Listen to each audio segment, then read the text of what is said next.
Allah merahmati seorang suami yang terkaget tengah malam, lalu dia mau bangun sholat malam, kemudian dia bangunkan istrinya.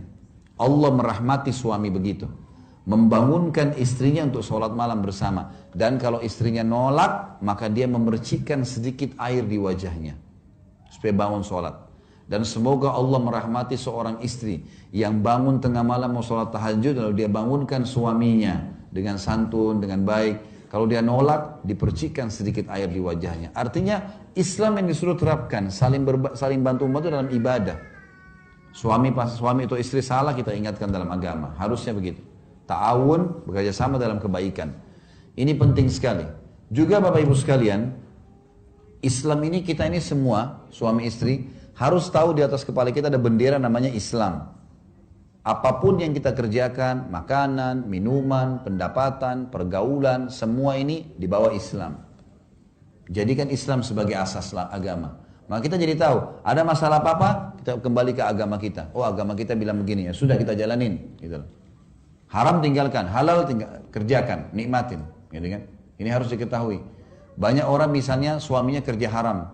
Suaminya sudah tahu hukum, mau pindah. Istrinya bilang, jangan, nanti mau makan dari mana? Malah bukan Islam nih, gitu kan? Malah dia menyuruh suaminya dalam kesalahan. Ini nggak boleh. Baik, kamu mau keluar, ayo sama-sama. Keluar aja, bismillah, tawakal kepada Allah. Baik, suaminya bilang, nanti saya mungkin mulai cari kerja, nggak apa-apa. Kamu beli nasi uduk 1 bungkus, kita makan berdua, nggak apa-apa. Ini cinta kok ini, gitu. Harusnya dukung, gitu kan? Ini namanya menerapkan Islam. Anak-anak juga Bapak Ibu sekalian ya. Anak-anak itu dari kecil. Anak perempuan pakai jilbab, daripada topi-topi pakai jilbab. Laki-laki biasain ke masjid. Subhanallah, saya punya pengalaman. Alhamdulillah Allah kasih saya 6 orang anak. Ada 5 orang perempuan, 1 laki-laki. Yang perempuan-perempuan ini dari kecil, saya bilang istri saya, pakaiin jilbab dari kecil. Masih bayi pakaiin jilbab kecil. Lucu kok, Masya Allah. Kalau ada orang tua bilang panas, topi juga panas, gitu kan? Pakai jilbab. Subhanallah, karena sudah terbiasa anak-anak perempuan saya pakai jilbab, sampai pernah terjadi saya pulang taklim di Jakarta. Biasanya saya parkir mobil, kemudian saya naik motor, panggil anak-anak saya yang masih kecil-kecil, ayo ke supermarket dekat rumah, belanjain mereka coklat apa segala gitu. Kakaknya udah keluar pakai jilbab, naik di motor, adiknya masih di dalam. Terus saya panggil, kebetulan ini kisah anak saya, Suad namanya, dia di dalam. Saya panggil Suad, gitu. Dia nggak nyaut. Ayo nak, ya.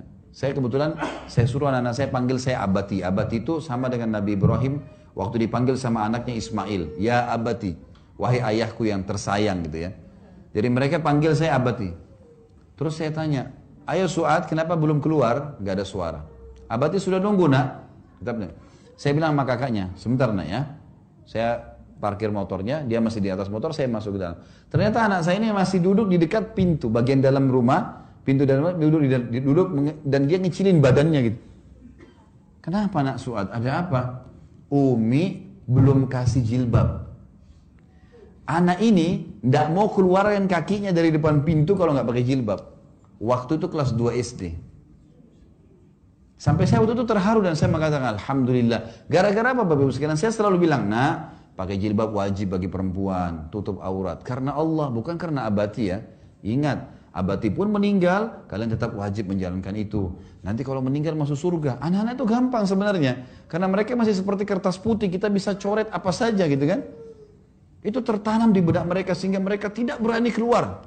Tidak pakai jilbab. Alhamdulillah. Anak laki-laki saya, 2 tahun setengah kemarin, umurnya sekarang sudah 3 tahun Masya Allah. 2 tahun setengah saya sudah mulai bawa ke masjid. Ada masjid dekat rumah saya jadi imam kebetulan. Kemudian ikut sama saya ajak ke masjid gitu kan. Wais namanya, Wais ayo ke masjid ya, sholat nak. Iya. Dia masih belum terlancar ngomong kan, ikut ke masjid. Masjid dia lihat saya jadi imam, dia sholat di sebelah saya gitu. Saya kalau habis sholat biasanya saya taklim, ada kultum, dosa-dosa besar saya baca gitu, baca buku. Anak saya ini Wais supaya lihat sekali aja. Dia cuma sekali lihat saya. Saya jadi imam, dia lihat cara sholatnya. Kemudian dia lihat saya juga habis sholat ambil buku, ada buku di situ saya baca gitu. Yang kedua kali saya bawa ke masjid Bapak Ibu sekalian, dia masuk ke dalam masjid, habis salam buku itu diambilin sama dia, dibawa kasih saya. Umurnya 2 tahun setengah, dikasih disuruh baca. Saya berdiri, saya pegang, saya baca. Diperhatikan sama dia gitu. Yang ketiga kali, yang keempat kali, yang seterusnya saya bawa dia ke masjid, dia ambilin buku, dikasih sama saya berdiri ceramah, dia ambil buku lain, dia juga ceramah. Di sebelah saya. Dia ngoceh-ngoceh saja. Sampai kadang-kadang jemaahnya ada yang ketawa gitu. Tapi dia ngomong saja. Sambil dia ikuti cara saya, pegang buku, dia juga ngomong. Lihat saya sambil ngobrol. Dia ngomong aja. Bagi saya positif saja. Alhamdulillah di umur 2 tahun setengah, dia tahu masjid untuk sholat. Sampai istri saya bilang, pernah satu waktu saya nggak bisa antar, dia naik taksi. Lalu pas azan, dia teriak langsung sama supir taksinya. Azan, sholat. Sama supir taksi. Kata istri saya, takutnya nanti ini saya tersinggung nih. Tapi dia bilang gitu. Dia bilang gitu. Alhamdulillah. Saya ke masjid naik motor sama dia. Terus setiap ada jemaah yang lewat. Di situ dekat rumah, kebetulan ada jemaah-jemaah rutin. Saya bilang, Assalamualaikum Pak. Assalamualaikum. Ini Uwais ini perhatiin rupanya. Anak saya ini perhatiin. Pulang dari masjid, lewat lagi dengan jemaah, dia yang bilang, Kum. Dia yang salam.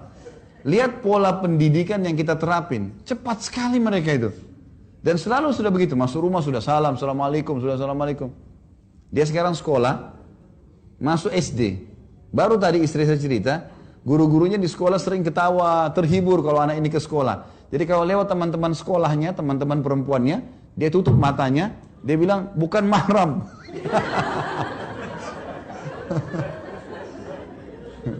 Padahal istri saya bilang, gitu kan.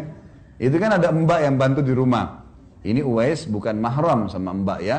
Gak boleh lihat kalau mbak begini, kalau mbak gak pakai jilbab, gitu-gitu sama dia. Rupanya dibawa ke sekolahnya itu. Ditutup matanya sama dia. Dan banyak sekali saya lihat. Jadi ternyata itu pola pendidikan, gitu kan. Gimana caranya kita membiasakan saja. Baik. Termasuk dalam ini teman-teman sekalian adalah seringnya memberikan salam ya. Kalau masuk rumah, kita salam, masuk kamar salam. Ingat hadis Nabi SAW mulia itu.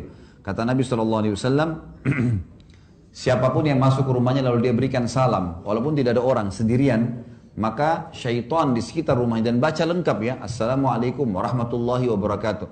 Assalamualaikum itu 10 pahalanya, warahmatullahi 10, wabarakatuh 10.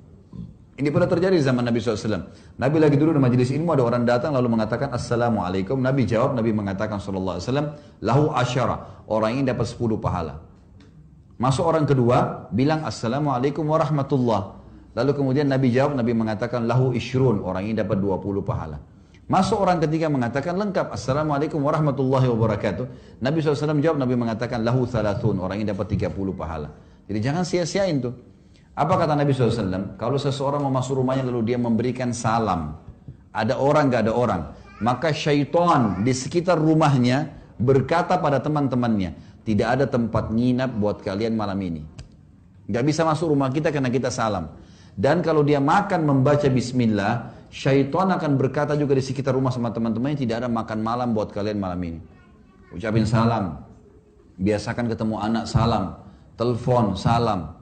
Di rumah juga itu teman-teman sekalian harus dijaga. Semuanya